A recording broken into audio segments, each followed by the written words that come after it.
and welcome back to Sarah's Music. Although today I should say welcome Bach to Sarah's Music. Johann Sebastian Bach is considered by many to be the ultimate composer, and I don't know anybody that doesn't love his music. Today we're in Leipzig in Germany, where Bach spent the last 27 years of his life, wrote many of his most important works here, and is buried here behind me in the Thomas Church.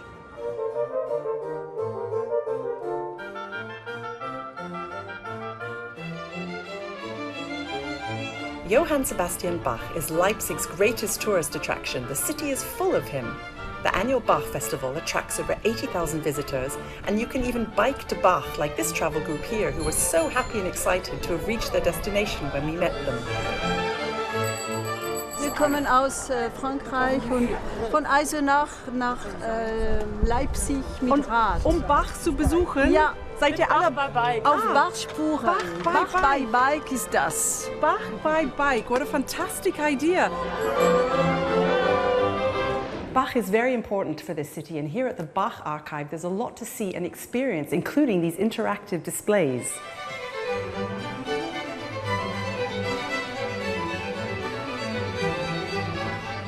In this room we have a lot of original instruments from Bach's time, and here we can hear an orchestra playing, and we can hear the individual instruments here, like the horn.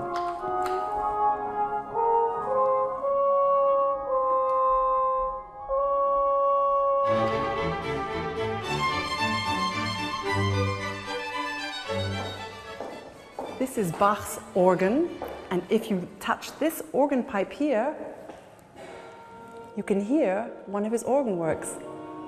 There's even a child-friendly listening height.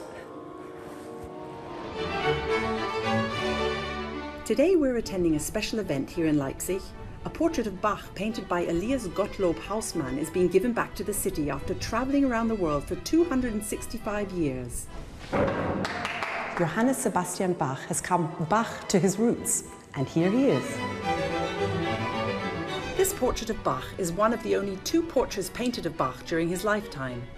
It was done by Hausmann in 1748, and for the last 60 years it hung in the hallway of a private home in America.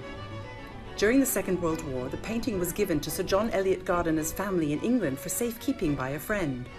So it can't be a mere coincidence that Sir John Eliot is now the world's leading specialist on Bach.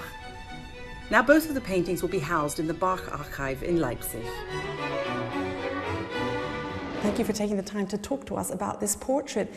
It's like, it's a bit spooky, this thing, because you said good morning and good night to this portrait every day. Can you just tell us that story? Yes, well, it doesn't spook me anymore, but it spooked me as a kid. I can imagine. Because I found the wig a bit off-putting, and that beetle-browed look, and the rather myopic eyes staring at you. They do rather stare. Now that you say that, I feel a little bit uncomfortable.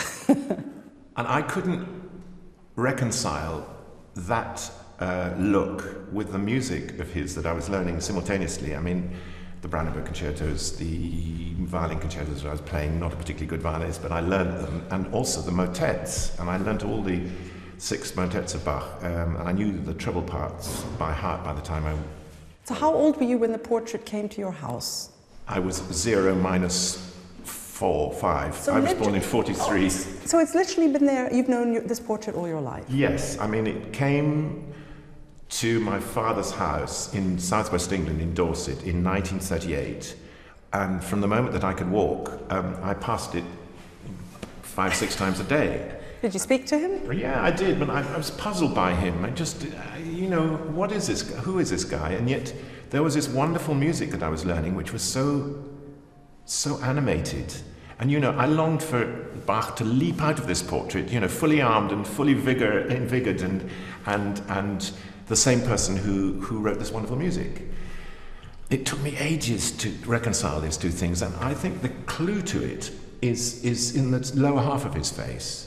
Because if you look at the top half from the bridge of the nose upwards, you see the typical Kapellmeister, rather strange. And if you notice, his eyebrows are combed the wrong way. Oh yes, so they are. You see they go towards the bridge of the nose. Now, yours aren't, mine aren't. I mean, that's really weird. It's TV makeup. Well, is that TV makeup? Did somebody comb them for him? Did Anna Magdalena, you know, or is it just that they grow in an odd way? And then you look at that eye, his right eye is very, very sharp and full of energy. The left eye is slightly more opaque. It's looking down a little bit. It is. Yeah. And he's slightly myopic too. But quite severe. But then look from there downwards. There's a little smile in there. There's a little smile, and there's the flared nostril and the double chin. Looks like he enjoyed life. Exactly. There's the bon vivant, the father of 22 kids. 22 kids. Loved his wine, loved his beer, loved his grub. And all that humanity is in the portrait. But Bach's music is universal, just like this portrait.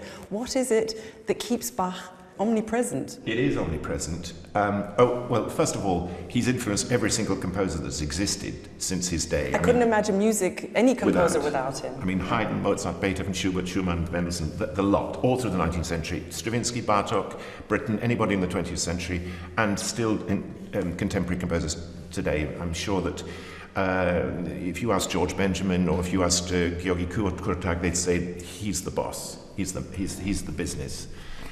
And I think it's to do with the crossing of two different planes, a horizontal plane and a vertical plane. You've got the horizontal flow of melody and rhythm, and you've got the vertical coincidence of harmony. And I think it's also one of the reasons why his music has this huge sort of outreach, and that he has a unique ability, I mean, much more than people you play regularly, like Gustav Mahler or Bruckner, to reach out to people who are grieving, people who are going through crisis of one sort or another, through bereavement or through a loss of faith or through some awful psychological crisis in their lives.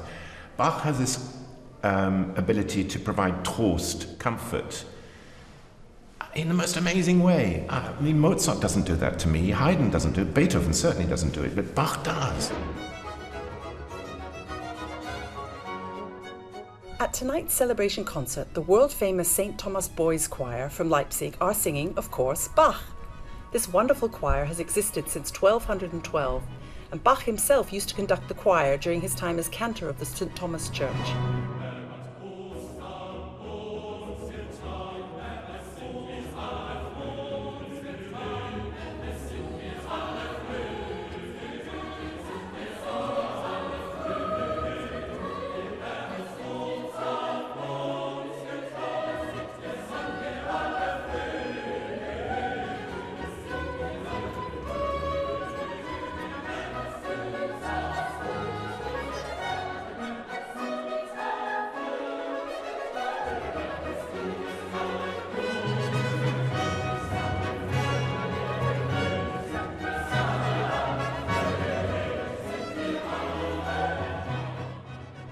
I met Friedrich, one of the choir boys, before the concert. Friedrich, du bist Thomaner und das heißt, du singst in einem Chor von der Thomaskirche. Und ist das ein Fulltime-Job? Das ist auf jeden Fall ein sehr zeitintensiver Job, beziehungsweise würde ich es nicht als Job, sondern eher so als Berufung oder Auftrag sehen, dem ich mitgestalten kann. Also das ist eher eine Ehre, dort mitzumachen, und ich würde es jetzt nicht irgendwie als Zwang oder Muss sehen. Ich habe mich da freiwillig dafür entschieden, und ich bin sehr froh, dass ich da einen Teil dazu beitragen kann. Und Probespiel machen muss man? Ja, eine Aufnahmeprüfung muss man machen als 9-Jähriger. Genau. Bist du jetzt? Ich bin jetzt 18. Bist so lange dabei? Genau, ja, richtig. Wow. Also ich bin jetzt 8 Jahre dabei, und mit 9 habe ich dann die Aufnahmeprüfung gemacht. Da muss man dann eben singen und Klavier spielen. Das heißt, du hast mit so einer Stimme angefangen? Genau, ich habe Und jetzt? eine Sopranstimme gehabt, genau, und dann bin ich in Alt noch kurz gekommen, dann in Stimmbruch, und jetzt bin ich Bariton. Wie ist es? Ist man automatisch weiter ein guter Sänger nach dem Stimmbruch?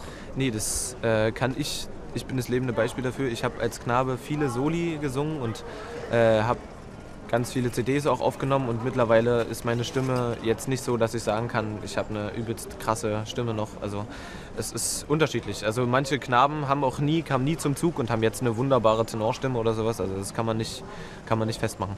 Hast du das Gefühl, du hast fast alles von Bach schon gesungen, was es gibt? Nee, also schon alleine die Vielzahl der Kantaten ist ja eine Unmengen an Kantaten. Der hat ja für jeden Sonntag 2, 3 Kantaten geschrieben. Und insofern ist es immer wieder Neuland. Jede Kantate ist eine neue Welt für sich. Kommst du manchmal zur Probe und denkst, ach, schon wieder Bach? Oder ist das wirklich so eine Sache? Weil ich finde es interessant für junge Menschen, weil Bach ist so universal. Und auch Leute, die nichts über Musik wissen, jeder hat schon mal Bach gehört. Ich finde, also gerade bei Bach ist es der lebende Beweis, dass eigentlich Bach nie langweilig sein kann. The concert in honor of the portrait is about to be broadcast live here to the main square for the Leipzigers to enjoy. We hope you enjoy it too and see you next time on Sarah's Music.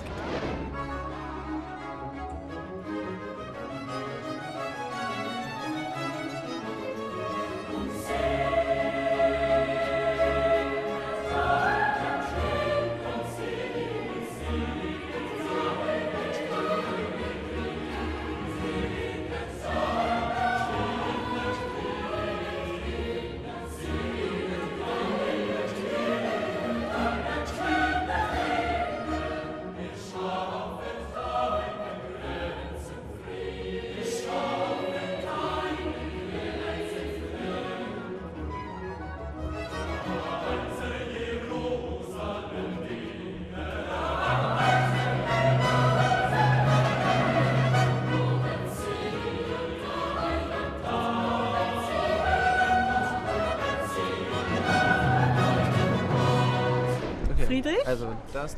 Ja, also du hast schon von dem berühmten Horn-Challenge gehört und weil du dein Leben lang singst, das Horn ist wie Singen. Also ein bisschen Bach spielen, komm. Die Hand hier. Hier rein? Genau. Hier rein. Und tief Luft holen und 1, 2, 3. Oh komm, das wird Geht was. gar nicht.